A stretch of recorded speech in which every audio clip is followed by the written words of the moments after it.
What's up, everybody? We are back live at the Lickin'. Just had a giant meal. Had to drink an energy drink just to bounce back up. We need to get some Cuban coffee from Islas to wake up here because it is hour number, 3 of the Lickin' here. We've been going. Technically hour 2. We've been here since noon, but this is hour 2 now of the show. We got sidetracked at the end of last show by actual work call, actual lawyer business. Work call. So, we're back now and we're ready to go, man. I'm excited as we approach game time here. 7 o'clock kick tonight. So, should be a nice lead up here. We didn't actually get to talk about the matchup itself in that first hour, D. So we'll talk about that now here in hour 2. But shout out to Big Papa checking in from Rock Hill, South Carolina. I know he was at the Lickin' not too long ago. So I saw the line just dropped to like 10.5, 11.5. That's what the group chats are telling me. I don't know if anyone out there is looking. Just gets me a little nervous, but that is very strange. Asked around. I don't think anything is going on we should be concerned about, but I guess we'll see. But I still like Miami big in this ball game. Just let's start with the offensive matchup against Louisville's defense. We're starting with Miami's offense. And we talked about this a little bit earlier. I just think the fundamental problem for all of these teams in the ACC when they're trying to defend Miami is, and this is what happened last year with Cam Ward as well. If you don't stop the run, we will run it with conviction and with purpose. Yeah, they're confirming the line down to 10.5. So if you can't stop the run, we will run it with conviction and purpose, with big backs, with a big offensive line that doesn't allow a lot of negative plays. And it'll be very low risk, high reward type of offense until the other team's able to stop it. Now, if the safety starts screaming downhill, you get extra men in the box, run blitz getting called, whatever it is, you are now exposing matchups on the outside. And because Carson Beck, number one, is well protected consistently, both from his offensive line and his backs and his tight ends when they stay back to block, and then is himself an extremely experienced quarterback, high-level quarterback, you give him that kind of time and favorable matchups, he's going to find the numbers advantage and exploit that. So I think that's really the pick your poison kind of problem that any defense in the ACC has to deal with in Miami. Bigger fronts may be able to just try to stop the running game, straight up without having to devote extra numbers, extra attention to it. But in the ACC, I just don't see anybody physically matching up. And Louisville, not the biggest front, not the most – they're playing relatively well this year overall in defense, but I just don't think that front has enough talent to really match up. Yeah, it is interesting as this line looks like it's moved down. That would imply that people are taking Louisville there, right? And that's moved the line down. I guess that's what that means. But to what you were saying, D, we saw it against Florida State as they tried to take something away, which was, obviously they tried to take that run game away and they let the corners match up. And I don't know that it'll be the same exact thing, but I have a good feeling that Carson Beck is going to throw the ball around today against this Louisville defense. And again, I had it as 35-20. So that's, that covers the 13.5 spread that we had originally said. But this line of scrimmage game, I think Jeff Brom, we respect him in a big way as a play caller. We've talked about it in various different ways with Amon Richards this week, with Lance Roffers, who breaks the film down with Steve Kim. And we've all agreed that he's going to have some stuff up his sleeve. They have talent on the outside. But how can he neutralize what Miami is going to bring up front with the defensive line up against their offensive line? You could max protect, right? We talked about it with Lance Roffers. You could keep an extra tight end. I don't know if they go off unbalanced a lot. I haven't seen that where they bring in an extra offensive lineman, but just things like that to just at least try to get an opportunity to get the ball to a Chris Bell, who, Pete, again, we talked about him a ton. You were before me saying this guy's the best guy around. And the more I watch, I came to where you're at, which is really on this schedule for the Miami Hurricanes. We don't play Jeremiah Smith. We don't play Ryan Williams. He's not even playing that well this year anyways. And then Colin Lacey, he hasn't had the explosive year this year just yet, averaging just over 10 yards a catch, but can make contested catches, had that 100-yard kickoff return for touchdown against Miami last year. And I just think that both of these guys are going to give Miami's defensive backs probably outside of what we saw against Notre Dame, but that one's such a tough one because they really weren't trusting CJ Carr in that one just yet. That I think like Miller Moss is not going to be afraid to. Now it may lead into some turnovers for him, but he's going to trust his receivers to make contested catches. So that's a little bit different than I think what we've seen. The last few weeks. Obviously, we had the bye, but I think they're going to get tested in that sense a little bit more.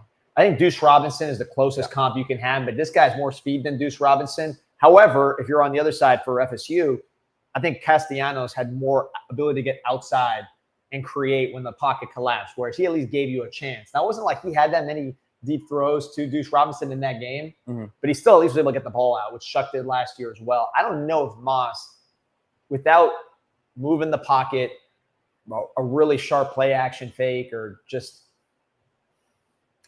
keeping extra guys back to block, I don't see how Moss is going to have those kind of opportunities to get the ball down the field. I see a lot of quick game, a lot of maybe slants to Bell, hoping he breaks a tackle and uses his speed to make an explosive play. Tackling in open space, the defensive backs, which they haven't shown really this year that they can't do, right? It hasn't been like a constant complaint, but these guys are going to test them in that aspect because Bell in particular is bigger and he can break tackles. So 220 pounds. Yeah, you're going to need to continue to gang tackle and swarm to the football the way that you have in the first few games here. Yep. So in terms of the running game for Louisville, I don't know if they really present too much of a threat other than, this is a big but, the ability to make an explosive run, which is what Isaac Brown did to Miami last year, 40-plus yard run. And then what he's done to a lot of teams. There's a reason why he has a 7-plus yard per carry average. However, he's hurt. He's been hurt. Bye week maybe healed him up. They're talking about the game here on Sports Center. Sorry to. Yeah, there you go. But the graphics said, how can Miami win against Louisville? I think the graphics should be, how can Louisville win against Miami? Yeah, and it's talking about how, I guess, okay, so this is like the Friday formula, right? So it's like describing the different ways of attack. I think we just laid it out. I don't know what they said on the show, but Miami really is kind of because they are a balanced attack. And remember, balanced, not 50-50. They can run when they need to run. They can throw when they need to throw. But running game-wise, now switching to Miami defending Louisville, if they don't give up the big run, I think we're going to be in pretty good shape. If we do give up the big run, obviously that's going to juice up Louisville. That's what they live for in this offense with this personnel. Big plays. Bell, Lacey, Brown. Yeah, we've talked a lot about the receivers, but Brown, you have to think homecoming game. He's going to be fired up for this one. You could argue he's a top 3 speed back in the country, right? Yeah. Chris Johnson being another guy that's in that discussion. But, yeah, I think the annoying part about a player like him going up against him is you can pretty much have him contained and then bust a big one. So the average still might be, because he's averaging like 7 yards a carry, a little bit more than that, I think, this season. And I don't expect him to average that today, but you can have him contained for the most part, and he just has it in him that he finds the crease, and you can see him still break one. But you just, you limit that to one of those, and you should be all right. Cloud Fleet saying a movie set of Anaconda tonight at the Rock. I guess if you're a snake, Louisville's one of those small snakes that if they hit you right, they can poison you. Yeah, you saw it last year with whole different defense for Miami. So I'm sure Jeff Brom has had to put his thinking cap on a bit more this week. I think we've talked a lot about their offense, but let's talk about their defense a little bit, D. And just watching them, they have some guys, Clev Lubin, who can get after the quarterback. Coastal Carolina transfer. What I saw, though, is at least up the middle, I think you could attack up the middle there. I didn't see their linebackers being able to run all that much. Stanquan Clark is out, an athletic, twitchy linebacker from Miami Central, right? Yep. We transferred that Killian, and I think he transferred to Central. That's right. But to me, that's where when I was just watching some of their stuff, like I didn't see too much athleticism up the middle there. I don't know what you thought of their defense, but that was what stood out from how do you attack them? Yeah. they got a few problems. I think defensive tackle, I don't see the size. And like you said, the athleticism is not particularly good. And then in the linebacker, they have former safeties that have grown into linebackers, veteran players, guys from both from the state of Georgia. Or actually, Jalen Alderman. I think Jalen Alderman might have played with one of their linebackers, another Valdosta guy. But anyways, Jalen Alderman, the Louisville transfer to Miami. By the way, if he stayed there, probably would have been starting right now. Yeah. Jalen Alderman at linebacker. So they got two guys, former safeties that bulked up. They make some plays, they had interceptions in the past couple of weeks, but not impactful type linebackers and guys that lack a little bit of size, even though they bulked up from safety. Secondary, really, this is a team that's had good players in the secondary, guys that got drafted, even as high as the first round. I don't see that level of athleticism in this Louisville secondary. You had Charlie Strong for a while, really loading that up. Brom, I haven't seen that level of secondary play during his tenure, where for a while it was actually one of the better defensive back programs. And I don't know if they're there right now. Well, and as someone pointed out in the comments earlier, let me see if I can find it. This was the game that Damian Martinez had his breakout performance last year. I remember that was our boy Mike was getting on him every week on the show. And, you know, I think at that point he really turned the corner in that game. But the physicality of the run, which we talked about that I think on the first hour as well. But yeah, I think the offense puts up some points today. I don't understand how the total they're saying has gone down too. I don't know, man. Maybe they're just thinking Miami's gonna like do what they've done at the end of the games here. I don't get that sense. I think they want to put on make a statement here. I could be wrong, but that's the sense I get. Look, they want to win, right? They want to win. But I think they're locked in. I think they want to really show how good they are. Not by fancy tricks or anything like that, just by a physical one-on-one matchup victory. You talk about Chris Bell. You know who's really excited to go against Chris Bell is Xavier Lucas, Frederic, all those guys who have not been tested because they want to show what they can do. They're 8-1-8. He's saying it's going to be a movie with those two big pass guys going against each other. I mean, these corners are not worrywart. You know, they're confident in their ability. So they want to show, hey, we shut down everybody else. Now we're going against a receiver who says they're saying is one of the best in the country, not just us, but a lot of people. I disagree with this statement. 818 Cali Kane. Appreciate your support as always. Says Mario isn't the statement type coach. Mario, I think, is very much the statement type coach. I think we may have different ideas of statement that he's not going to necessarily be slinging the ball downfield in the late part of the game there to try to score. But I think a lot of the stuff he does is intentional. The way he pounded the podium, the way he's doing this thing with, he knows when the camera's on him. I think he's intentional. And I think there's statements made when he talks about that, when he talks about the state champs and he looks into the camera. Yep. So he's a statement guy. I just think he has his own way of doing it.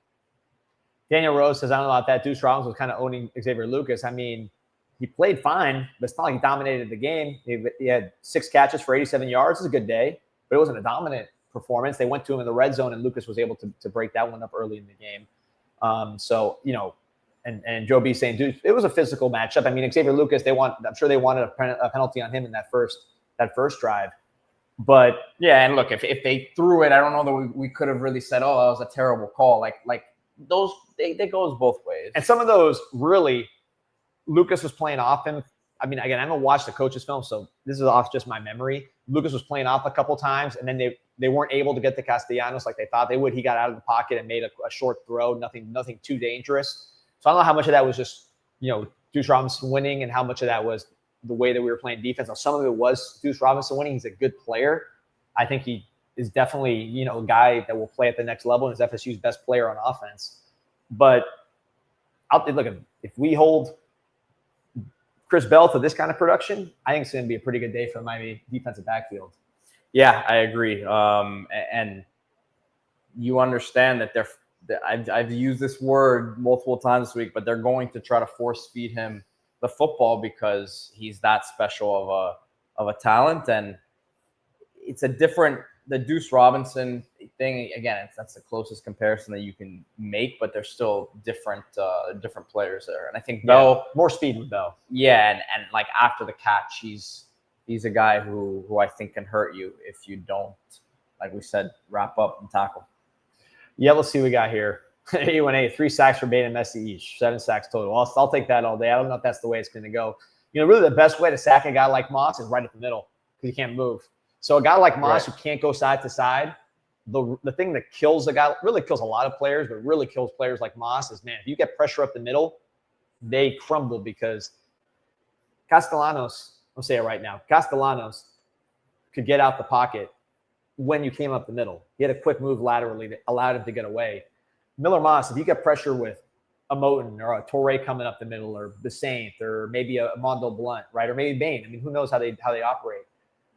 That's going to really, to me, put a lot of concern with Miller Moss, and that's where you can see him make a mistake, which he's shown, Pete, that he will make. Yeah, it's gotta be a nice feeling for the defense to not have to chase someone around this week. In terms of, look at the quarterbacks they've had to face. Tommy C, who's a jitterbug out there and not someone who's fun to have to try to tackle in open space. DJ Lagway, know what he brings to the table. So that's something in the back of your mind as a defense. Yeah. Byron Brown, same thing. CJ Carr ended up hitting them on some runs right up the middle. So it's got to be a good feeling for the defense there now. They're going to have some other stuff, throw some other stuff at you. We talked about it on hour one. They ran a fake flea flicker. Yeah. You were calling the setup. If that happens, I'm going to look at you. Hopefully we stop it if they actually do the flea flicker while we're watching the fake and Brown keeping it. Yeah, I mean, look, that would be pretty surprising, but I'm not gonna say they won't throw some other stuff at us. Where neighborhood is that? Luis Delgadillo. That looks like Miami. I was gonna say, is this guy from Louisville? Just trolling. No, that's our boy. She's the sarcasm. I think it's tongue in cheek. The sarcasm's coming out. The only reason I wasn't sure, Luis, is because there's a lot of Cubans in Louisville. Yeah. So I wasn't sure if this was a Louisville Cuban tuning in to troll. Yeah. But yeah, the sarcasm's hidden. There's Miami. Duncan Devil's on his way down here now, man. Looking forward to seeing you down here at the Lickin'. Looking forward to seeing you at the game. Like I said, if you're listening, it's 17647 Northwest 27th Ave, Miami Gardens, 33056. We're right down the street from the stadium. Happy B-Day, Mark Fletcher. Big day for Mark Fletcher, I think, coming up. JT Dozier says, patiently waiting for that third pass catcher to announce himself tonight. Look, I'll say this, man. I'm a little more positive, I think, on Keelan Marion than people have been. Yeah, I agree. Comment section, D, at least. He is a hard worker. He's extremely fast. He's tough. He's caught the ball. He played against Notre Dame very, very well. If he is not tackled on that go route against Notre Dame, is that the signature moment for him, the passing game? Everybody else, we're not even worried about any of this stuff. Look, I'll take where we're at right now. This is a pretty good best case scenario. But from a perception standpoint, I think if Marion doesn't get tackled, and it looked like he was going to have a step, catch the ball, score a touchdown to basically ice that game from a good margin, what are we talking about? So that's how perception can be so delicate. With him, I trust him. Is he going to be like that third guy where teams are really, really worried about him being an X factor and making that huge play? We'll have to see if he makes those plays. But I think a game like today, very much possible that you get a big Keelan Marion play in the passing game that maybe changes the picture on him, which you've been saying from the beginning. You also said about CJ Daniels, another veteran. And Marion's, by the way, Marion's grown on me, I got to say, because like the first time I saw him at camp, I was like, he can be, which is how I think JT Dozier just said here. He said, I love Marion. I just feel like we're only using him as a gadget wide receiver right now. I mean, sometimes that's what the third receiver is, especially with as much as Miami is going to run the football and use the running backs also in the pass game too. So, yeah. But he's grown on me in terms of, I think the Notre Dame game, he had a couple tough catches that weren't just like go routes or screens. Yep. And he's strong. Like you've talked about, he's good core strength. So yeah, you wish he would have scored. Guy, I think, out of high school, so he's an older guy. Yeah, look, you obviously wish he would have scored on that reverse a couple weeks ago. But he brings you that speed element that you need out there. And is he a perfect receiver? No, but to me, that's as good as you got as number 3 right now. To Josh Moore, does he get some Because you talked about this potentially being like a USF game. We saw how many young guys played in that USF game. Yeah. So I'm hoping that we can see someone like him. Obviously, JoJo, we talk about him all the time here, and we can talk about him now as well. But Josh Moore has the spectacular grab and then has the underneath crossing, the mesh concept there that Amon talked about a lot earlier this week. So I'm looking at him as someone who could have a nice game today too. Yeah, I know. My boy bagging up. You think someone always fight with him? I love talking. This guy knows a lot of ball. I love talking with him and I always bring up his comments. Great chat contributor. He says our skill is working man-like, but unspectacular. I agree they're working man-like in their attitudes, the way they block, the way they go about their business. But Pete, this is where I think sometimes as Canes fans, I get accused of wearing the orange or green glasses, but you know that I watch a ton of college football. We watch a ton of college football. We talk about it. So when I'm saying these things, it's not like out of context with everything that's happening. If I asked the avid college football fan, someone who really watches college football, I said, that's not a Miami fan. I said, hey, give me a list of your 5 most spectacular, dynamic, electrifying players, exciting to watch. That list is going to include a certain true freshman from not that far from where we're at right now here at the Licken, who plays for the Miami Hurricanes and wears number 10.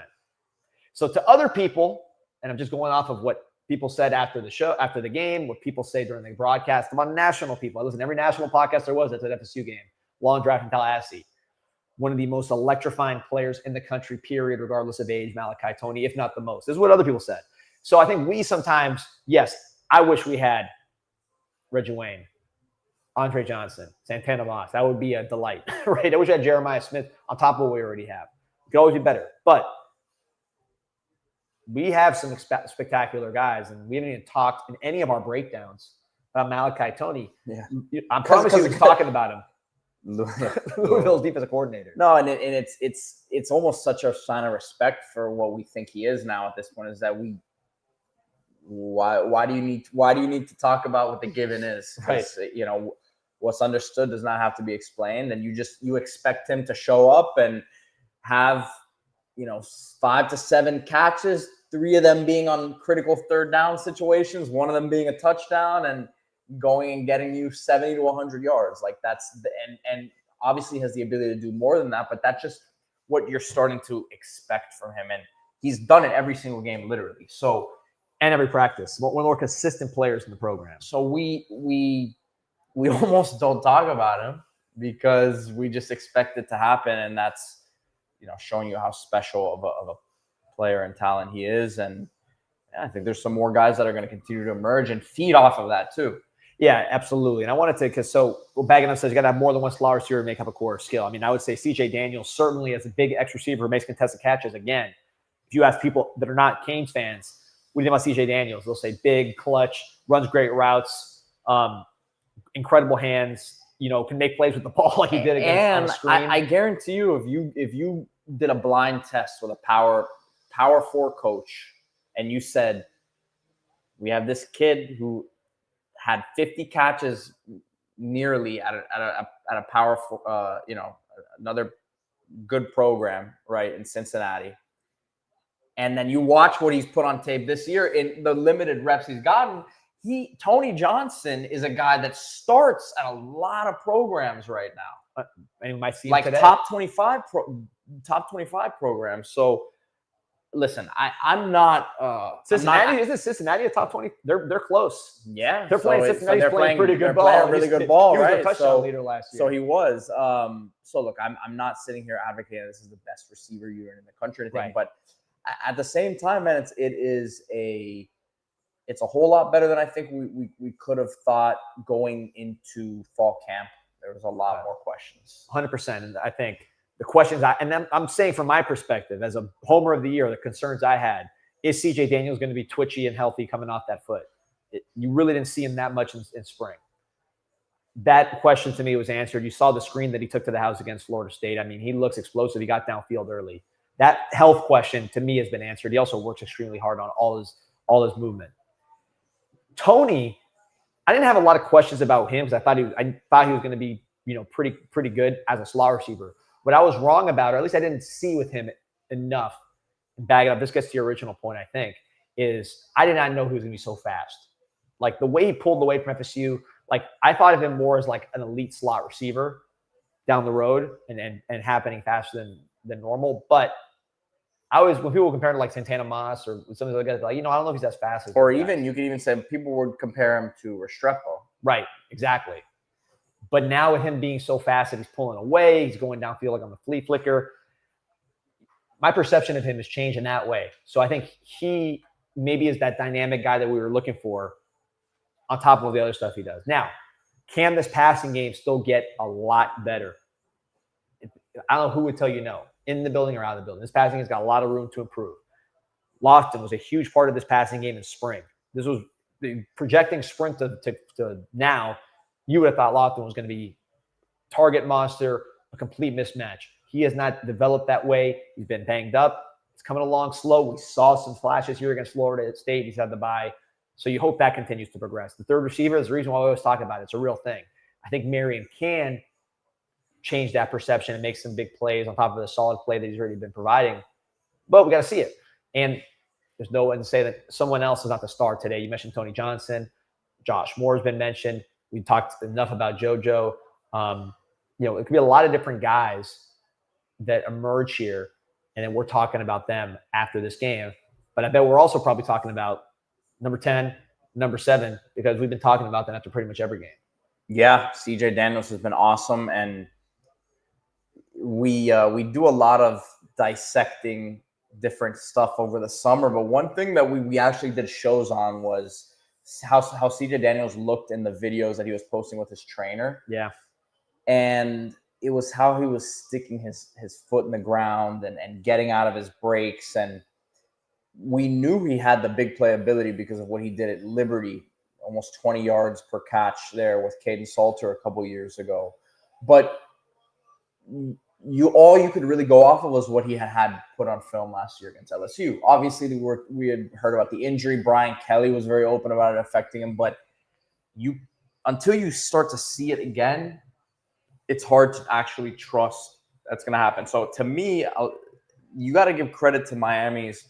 I don't know exactly how the process goes when a guy's transferring, but the medical staff and everyone who looked at the situation and trusted, because he was not fully recovered when they said, we're going to give you this NIL deal and we're going to say no to Eric Rivers and we're going to pretty much, they obviously wanted Eric Singleton too, but let's give some credit to those people who were involved in that process because they trusted it, and we've seen it come to fruition. And from what I remember, he wasn't cleared until fully cleared until a couple weeks into practice. Yeah, it was fall practice. Yeah, well, he came back in spring. But at the very end of spring. That's what it was. The very end of spring. And I remember the moment exactly. And he wasn't as fast as he looks now. Yeah, I remember the moment exactly because Kevin Beard was pumped up about it, and he had a lot of energy, kept saying, and he was yelling over to the media, basically, look who's here. Yeah. And he kept saying, Siete's in the building, 7. Siete. So he was excited that day, and you could tell the energy that he brings to that room and the leadership, which we talk about a lot with him. So bagging up, which is as we get to this, he says, I actually think Louisville has the best skill. This is speaking bagging up. He likes a more explosive wide receiver running back group. Texas A&M's built I like to see it outside guys who win on all 3 levels and get chunks. Miami compared to Louisville, I love Chris Bell. I think he's the guy. But as far as overall, I think a Fletcher, we'll see the value of a Mark Fletcher in this game. I think we'll see Jordan Lyle. Last year, you saw Louisville couldn't handle the size. And Brown hit us for a big run, but after that, he did nothing. Whereas Fletcher, Martinez, they really pounded these guys for a long, long time. And then you had to worry about Cam Ward. So I like our skill over Louisville just because we have more size. That said, you mentioned Texas A&M bagging up, and bagging up, Texas A&M is a team that I like how they look, Pete. I know you do too. 2 very explosive receivers, Craver and Casey Concepcion, transfers Concepcion NC State, Craver from Mississippi State. Concepcion probably more ball in his hands, explosive, Craver more down the field, but they can do both. And really, really good offensive line, probably second to us. Really good running game, big backs, fast backs. I like their backfield. and then the quarterback who can run and throw and read. I would say one difference between us and Texas A&M that I think favors Miami, Pete, is I don't know how sophisticated Texas A&M's passing game is. You know, Reed is a good passer. He's a smart player with the ball in his hands, but I don't know if he's your drop back, like dissect the defense kind of player. And I don't know if Concepcion and Craver are those kind of route runners. Whereas Miami, you have Beck, who's one of the smartest quarterbacks on top of being an extremely experienced quarterback. The definition of drop back pocket passer in college goes through his reads. Malachi Tony, one of the smartest players I've ever seen, former quarterback. See, and smart, not just in his bagging up, says D, you just love size and power. I do. Look, in college football, Alabama plays that way, Michigan plays that way, Georgia plays that way. I think that's why I want to be. Like. I think ideally, as Mario continues to build this roster out, you have both. Yeah, you have both. Well, and I think they have it on defense right now. Like they've got some team speed on defense right now, but you need to continue to sprinkle it in. I think some of those great Bama teams had the power, but then they had Jalen Waddle and Devontae Smith. So there's a reason why they wanted Eric Singleton in the portal. Yeah. There's a reason why they wanted Gerard Pringle or got Gerard Pringle as a running back. So yeah, you're 100% right, Pete. If I'm comparing A&M to us, I think that's where we would have an advantage is when you really have to pass in terms of route running, timing, knowing where to go, sitting in zones, just being aware.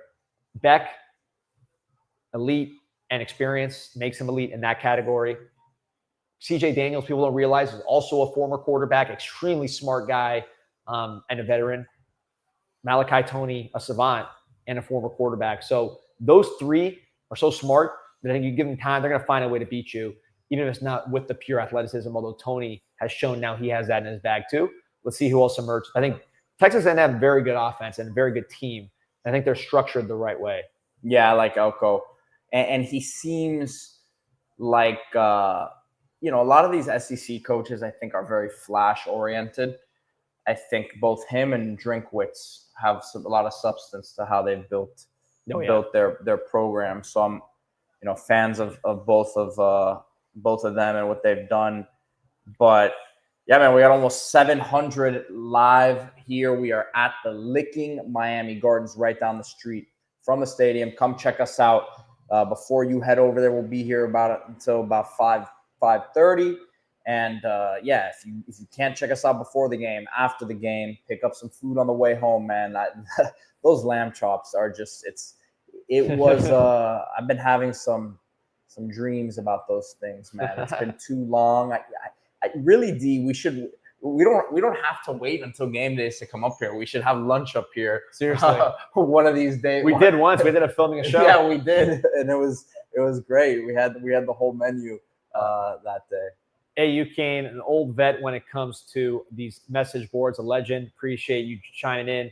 Great point here. After Louisville, we would have faced arguably the toughest schemes out there in college in terms of South Florida, Florida State, Louisville, great reps for our defense. I agree. I mean, I think we're pretty battle-tested on defense because not only that, I didn't think these offensive lines were what they were cracked out to be, and I said it before, but they're good. They're effective, which is Notre Dame and Florida. I thought they were both a little light on the tackles, and that was, unfortunately for them, a bad matchup against our power game. So, Miami dominated those matchups quite thoroughly.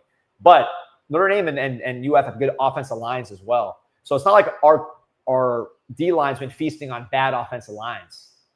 I think now, in this part of the schedule, is when you'll see that. But so I was looking at this earlier, D, looking at their offensive line, just look at the heights and weights. And I called you before I got over here and just talking about their offensive line. I was watching, some more stuff this morning, trying to close out an ad here. But you have left tackle Travante Sylvester, 6'6", 280. Oof. Excuse me, was that the right one? Sorry, I'm trying. He's in trouble. Yeah. Oh, let's go. So here we go. Musa is 305, 6'4", 305. So that's as a redshirt senior. As a redshirt senior. So a little light there. Rasheed Miller, left guard. They have a couple guys he's 6'7", 310. So from Lake Wales. G5 transfer from Georgia Southern. Their center's 6'4", 300, and I was watching him. He was getting pushed back a ton in what I saw there. So that that 300 might be a little generous there. Then you got 6'4", 310 as the right guard, Jordan Church. Fort Myers, some Florida guys, FAU transfer. Taylene checking in. A lot of G5 transfers on this offensive line. And then 6'4", 290 as your right tackle, Lance Robinson. From Houston. Yeah. The Middle Tennessee before that. Yeah. So a lot of these guys are G5. And look, Miami's obviously gotten transfers from all over. There's good players everywhere. But Louisville was not exactly shopping in the Lomelo section. You know what I mean? You know who is, though? Our boy Joel Warren, who says Japanese A5 is about to hit the grill from Lomelo's cold ones on ice. He's talking about BUZZN, of course, BUZZN on ice. He said, "Let's fricking go." Yeah, or that mystery drink, right? That's you asked about the mystery drink at the Lickin'. You had that before, I believe. The mystery drink is awesome. You can get it, without. You can get it virgin, no alcohol, or you can throw a little something in there. It's good stuff. Yeah. So ultimately, I think that let's be negative. Because I think Miami is the team to bet in this game, to pick. I felt confident really all the weeks as far as the matchups. I let my PTSD creep in, and just knowing college football, these games happen where you kind of fall off. And it's hard to be perfect for 12 weeks. Forget the playoffs on top of that and the championship game. So, we'll see. But in terms of the way this lines up, it reminds me a little bit of the USF game, with the only difference being USF was beat up, and whereas Louisville's going to be rested. But it's just going to be hard for them to play the way they want to play with the physical deficiencies that they are going to have. But how could they win? Okay, so right off the top, Pete, special teams touchdown by Lacey or whoever, but let's say Lacey because he's done it numerous times, including to us last year, right? So is that fair? Number one? Yep. So special teams, big play for to the house. That always shifts the odds to win. What else shifts the odds? Turnovers. Carson Beck's a beautiful day right now. Perfect conditions. The Doppler radar, Pete's been checking it. It looks absolutely pristine. So let me pull it up. We'll pull up the Doppler radar. I've been working getting another text here, but I'm pulling it up, and I hope it remains as beautiful as it looked earlier in the southern hemisphere of this great state of Florida. So, we'll see if that Louisville's able to turn the ball over. They've been just pulling up some stats here on Louisville. Louisville's defense has been opportunistic in the games I've seen. Just check on their stats. This radar looks clean as a whistle. So if you want to know, again, we said, there it is. Put that Doppler radar up. The ways we could lose. The big special teams play from a Lacey. Louisville has 2.3 takeaways per game. That's fifth in the nation right now. It's early. That gets inflated by a couple big performances. Pittsburgh turned the ball over. They now have a new quarterback, etc. But they're certainly trying to get the ball. Watching them on tape, they like to strip. What are you laughing about? I'm sorry. This is weird. Sometimes we really get off track, but if you weren't here in hour one, you wouldn't understand this. But Phil said he has come around to the idea of a spherical Florida. I'm not a flat earther, but I'm starting to think that the Florida is a sphere. You know what? Galileo, they laughed at him back in the day. They laugh at people who look at the universe a little differently. So that's what you're bringing to the table out here on the Doppler radar in the southern hemisphere of Florida. I guess we're in the northern hemisphere of Miami-Dade County, southern hemisphere of Florida. Yep. So what we were talking about. You were talking about the matchup. Something about the matchup. We were talking about ways Louisville can win. Lacey taking it to the house. Takeaways, we just went over. 2.3 a game. Let's see what's the exact number here. 2.3 a game. Those shift the odds of the other team winning dramatically, even when there's mismatches all over the field. So those are really two. I think the turnovers could come from, look, it doesn't have to be Carson Beck making a bad decision. Fletcher's had turnover issues. I don't want to jinx him on his birthday. I think he's going to dominate. But he fumbled against Louisville last year, I believe. In that particular game, he fumbled. And that's a difference-making play as well. So could you strip God forbid, a muff punt or something like that? It doesn't have to be a Carson Beck pick. That could happen. I think Carson Beck with a clean pocket, and especially if they're loading the box, is going to have some pretty smooth throws that he can make pretty easily. But it's football. These things happen. Bad snap. Who knows? Third one would have to be explosive plays, right? A Lacey one-on-one matchup where Moss just gets it up, throws it up for grabs. Lacey goes over, withstands the landing, keeps his balance, 220 pounds to the house. Could see that happening potentially. Isaac Brown hit one on us last year. Could hit us again. The trick plays. So add that whole formula up. You could have a game that's kind of scary like Virginia Tech was last year. I mean, that was extremely scary.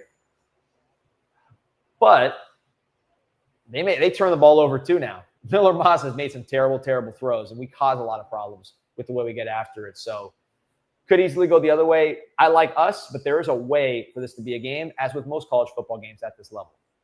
Question from Shane Rogers asking, does a dominant performance move us ahead of Ohio State?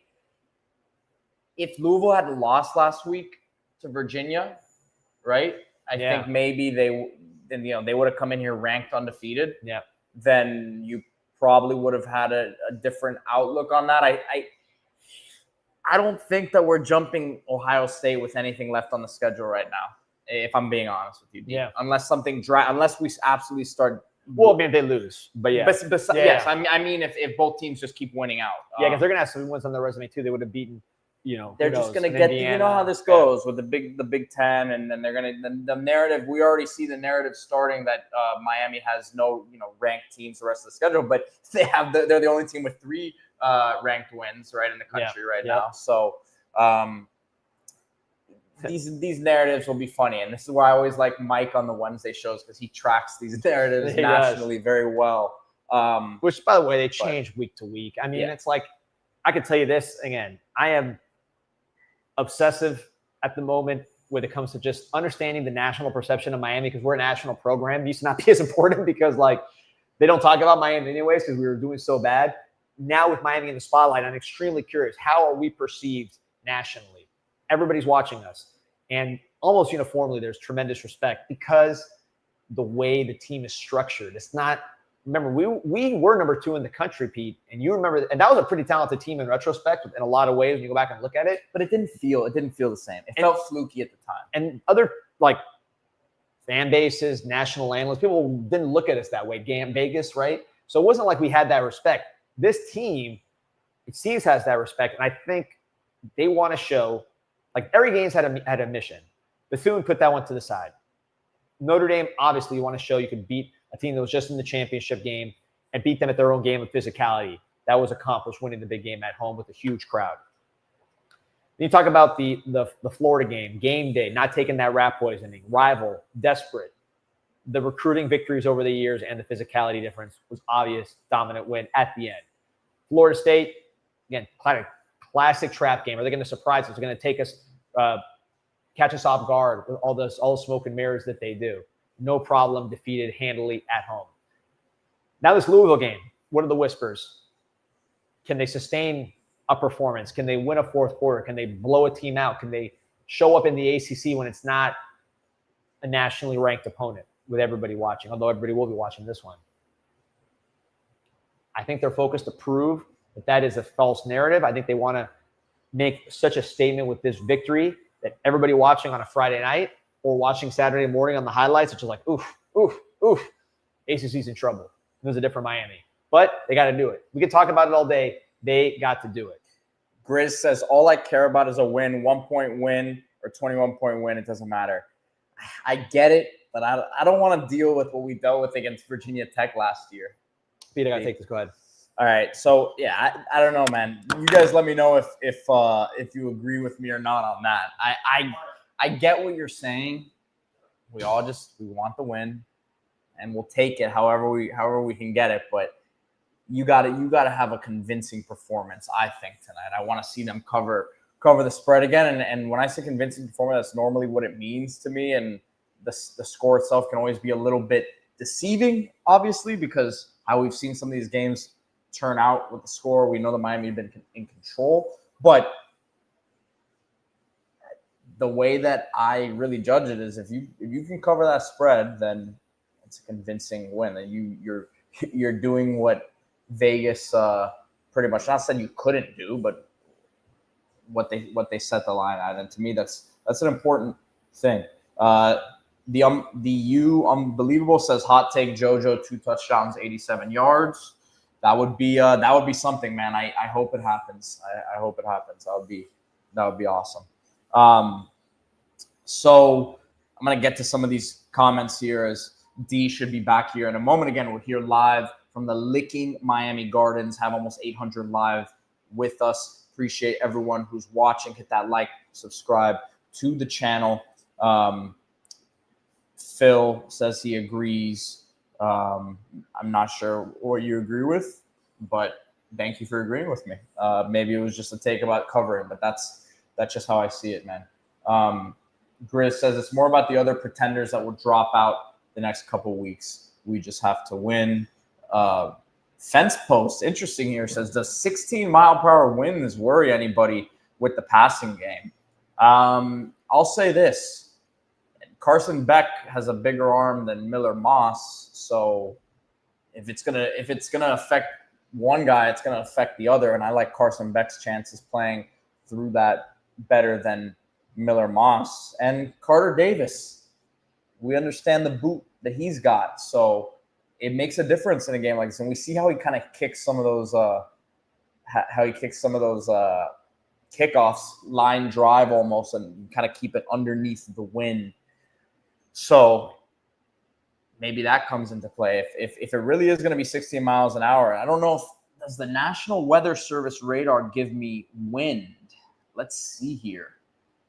This is probably something I should do when I have D next to me and I can sift through this a little bit better.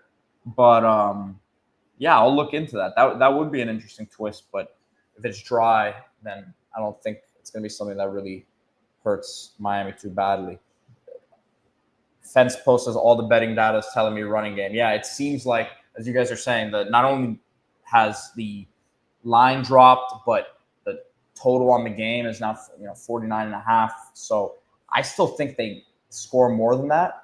But yeah, that's how I see it. It definitely sounds a bit different off of Carter Davis's boot. Makes a wee bit of a difference, as Kuliche says. Duncan Devils says he can confirm that it's windy out there. Just got to the tailgate and the flags are flapping. Hey, it's fall in South Florida, man. The temperatures dropped a little bit. We're in the low 80s now, so we're working to that 7 number slowly but surely. We got D back in the mix here. It's a windy one, they're saying out there. 16-mile-per-hour winds, D. And they asked me about the passing game and if it could affect that. I said, hey, if it's going to affect one guy, it'll affect both. And I like Carson Beck's chances. He's got a bigger arm than Miller Moss. So. Could not have said it better. And remember, if they can't pass, they have to run. If we can't pass, which I think we will, but if we can't pass, we have to run. And we have a significantly better running game than Louisville. Yeah. We talked about their pass blocking. Their run blocking, Isaac Brown, we both like his ability. He hit us last year. He was freshman of the year. The guy can run fast, not the biggest guy. Their offensive line run blocking is absolutely terrible, one of the worst in the country.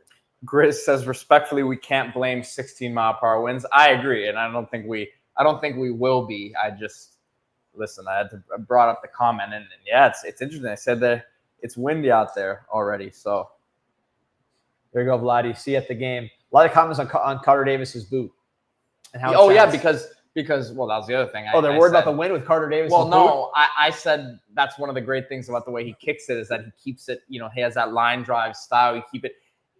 It's like you play golf. You hit a stinger. You try to keep it.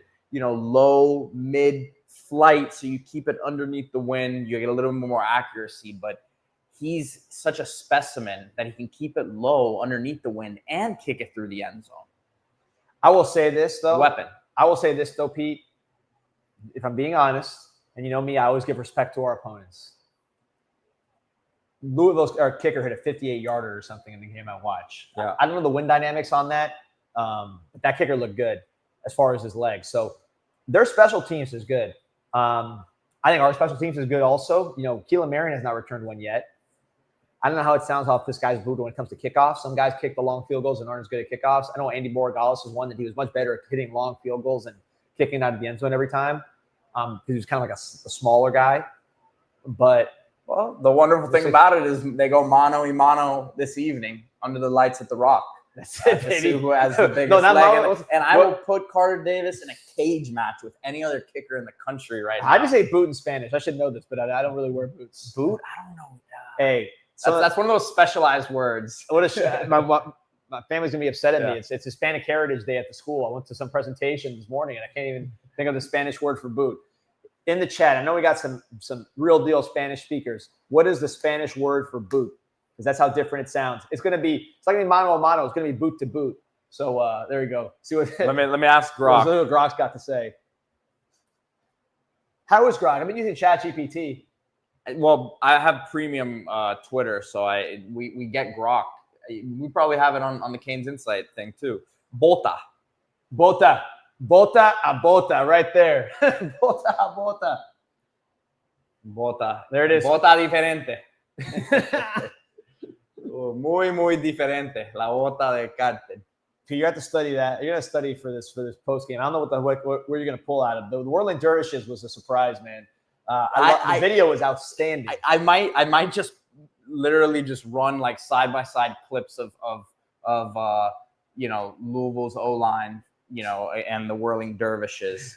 I'll try not to get hit with copyright. Yeah, I was about to say, I wouldn't get a copyright like in Arabic for all the stuff we've been playing. All those Whirling Derbies. Well, we didn't get hit earlier, so. But I mean, was I wrong with that? Like, people say I'm crazy with some of the stuff that I throw out there. Dead on. The boa constrictor was dead. Oh, did I tell you that someone used it? What? Someone used it. Like someone national, like not a Pate, someone like that. Maybe it was like a Greg McElroy, someone along those lines called it a boa constrictor offense. I swear to God, I gotta look into that. I forgot to tell you. Terrence Barber said number 4 and number 3 should have big games tonight. Louisville's offensive line sucks. That's the story of the game, man. That's what we're seeing. Also, the other guys too. Let's not forget Blunt and Lightfoot, some others. Yeah, and I think that we're just talking about the size. That's right. It was Andy on 3 who said boa constrictor. That is what it was. Andy, really? Okay. Staples, I think. Yeah, I think he said it. Interesting. I gotta go find it. Ray, appreciate you. But when I was watching that O-line D, it wasn't just that they didn't look physically great to me, but the blitz pickups weren't good. They looked confused. Like the communication looked off. So I don't know that Miami is going to need to like do all that much in terms of like throwing extra blitzers. I think that a lot of it can come from up front, and you can disguise some stuff to just throw them off, but I don't think they're going to like Corey Heatherman's defense is not very exotic. It's not very, it's not Rex Ryan's like exotic blitzes coming from all these different angles. Right. So I don't think you're going to see anything that is out of character in terms of his play calling. It just got to keep them in front of you. 100%. JMP Football says Canes are starting to look a certain way. Too much for me to be scared of this game, 41-24. Shout out to JMP. I'll see you at the club section, my man. Great follow. If you don't follow JMP on Twitter, this guy's got great breakdowns. He's the man. Shout out to JMP. And if anybody else sees me out there, I'll be 2:15 rolling around. Usually don't tailgate too much because we're leaving here, even though it takes about 5 minutes to get here. Usually my kids come in and eat, we hang out, but I'll be out there. If you see me, say what's up. I got my daughter with me, so definitely say what's up because she gets impressed. The boys hate it. They're like, man, we're trying to go, get out of here. But my daughter loves it. So yeah, say what's up if you see me. Dennis Taylor says, and we've had a couple people along these same lines saying, Jordan Lyle on a long run tonight. Yeah, I'm with it. Now, I called that last week, to be frank with you. It didn't happen, but I'll call it again. That's fine. We were right on Beck. Both of us said Beck was in a big game, as did Mike. I kind of pushed the Lyle having a big game last week. Didn't happen. Getting his feet wet a little bit, just getting his timing. He got a pretty unique running style.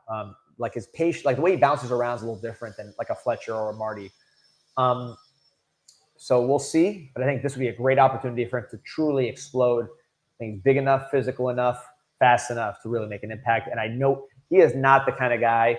Like some guys, you're kind of like, hey, let's go.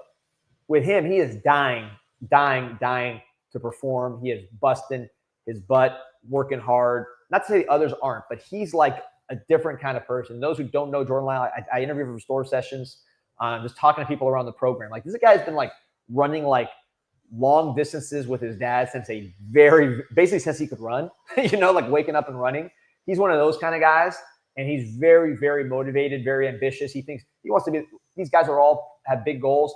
Lyle's a very goal-driven person. I just think he's a different kind of player to have on the injured list. You worry about him doing too much is really what you worry about. And he's going to be, I think, very impactful for the rest of the year. It's just a matter of when it gets going. Our guy Fence Post here always dropping the betting nuggets, and he must be in a state that has player props. But he says Jordan Lyle isn't on the anytime touchdown list. Interesting.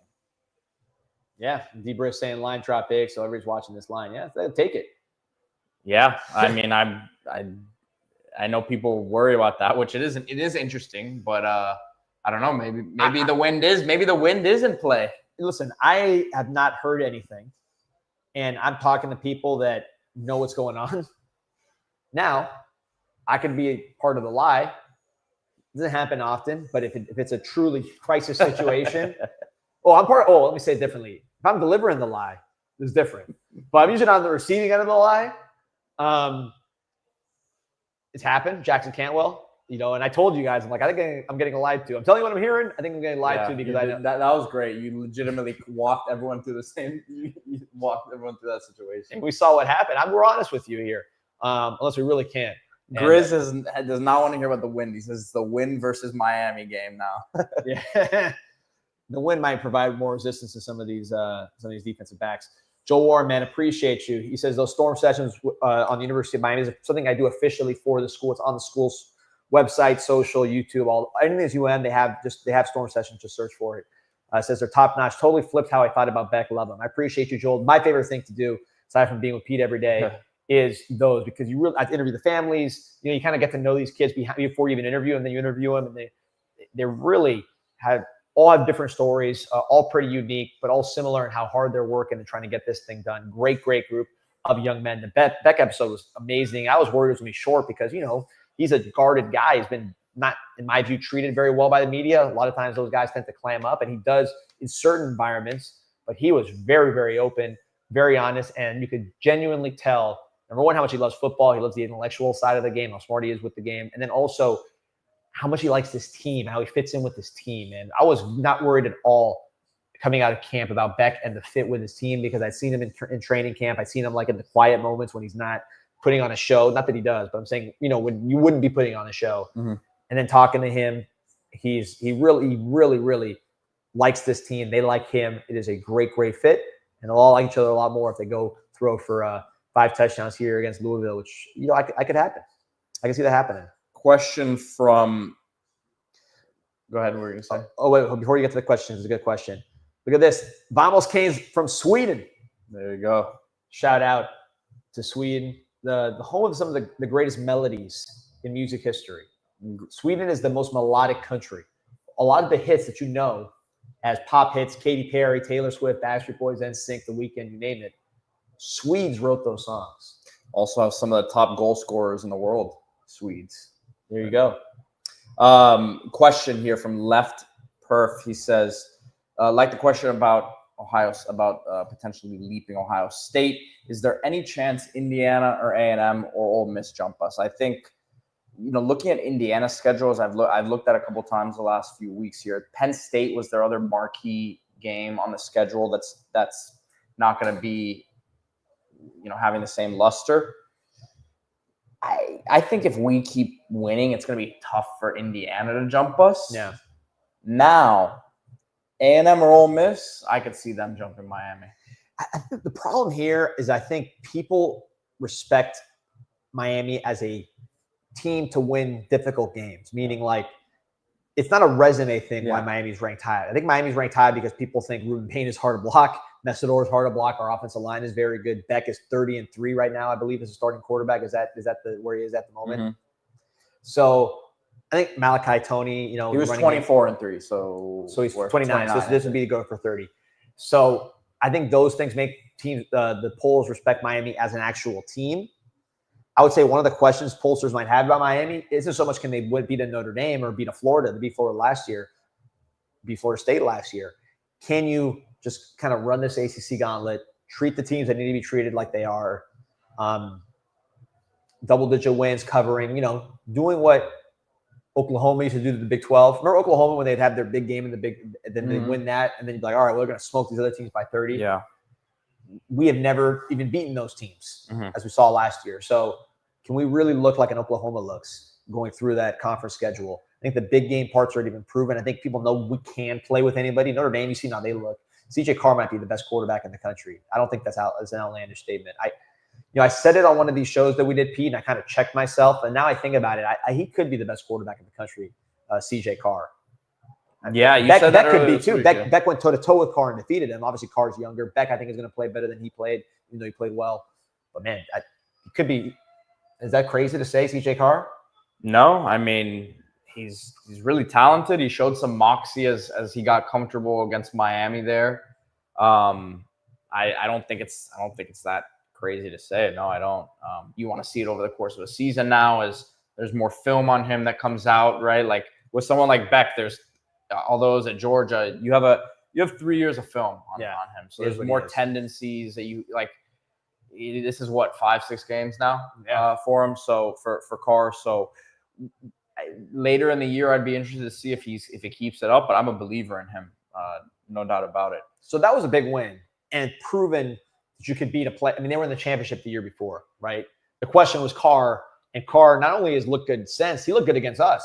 Like, if you ask me who played the best of any of the quarterbacks we faced, Lagway, Castellanos, Braylon Brown, we faced some good quarterbacks, but now that you really add them up, he was – to me, by far the best quarterback that we faced. Like, not just looking at him playing now, but like when we played him. Like he was hurting us. The rest of the team, Love didn't do anything. It was him that was hurting us. And obviously that was a sign of things to come. We'll see though with Miller Moss if he can add to that list.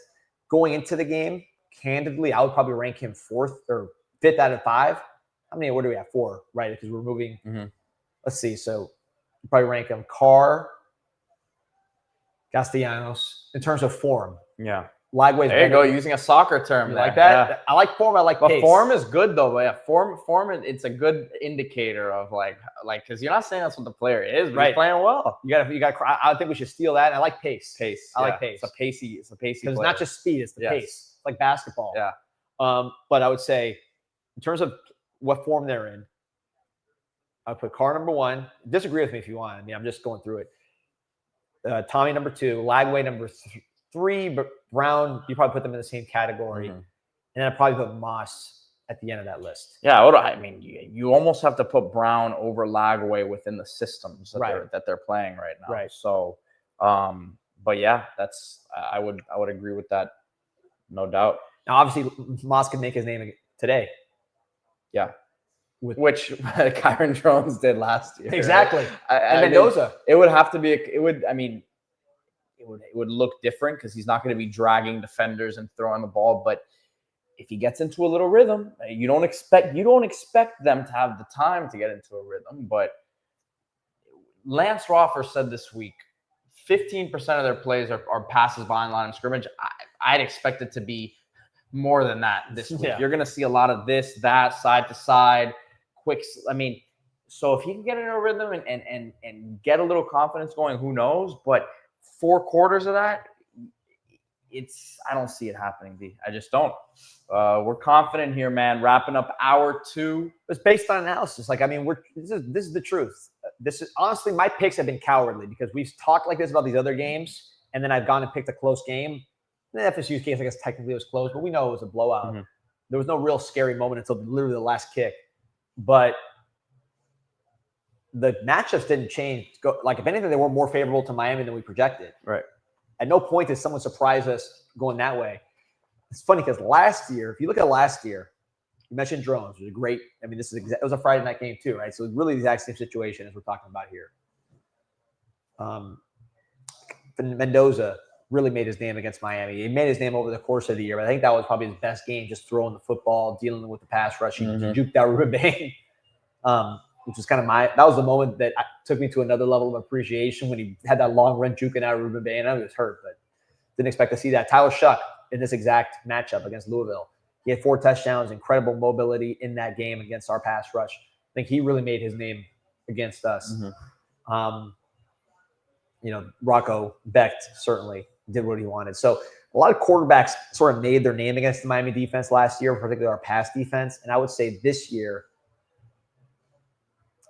could see it just going the other way, where we are just causing these guys to have some of their worst performances, running, handing the ball off, and then also throwing the football. Carr played well, but certainly, he had to pull it out. He was getting chased. He was making some incredible plays. It wasn't easy for him. And ultimately, at the end of the game, he finished on his back from Ruben Bain and Messidor collapsing on him. So if we do, in fact, give Miller Moss his worst performance of the year, it's going to be a bad performance because his floor has been lower than those other guys. Yeah. Brown, another one. Brown made a couple throws against us, but he had the worst game of his season against us. Lagway certainly had as well.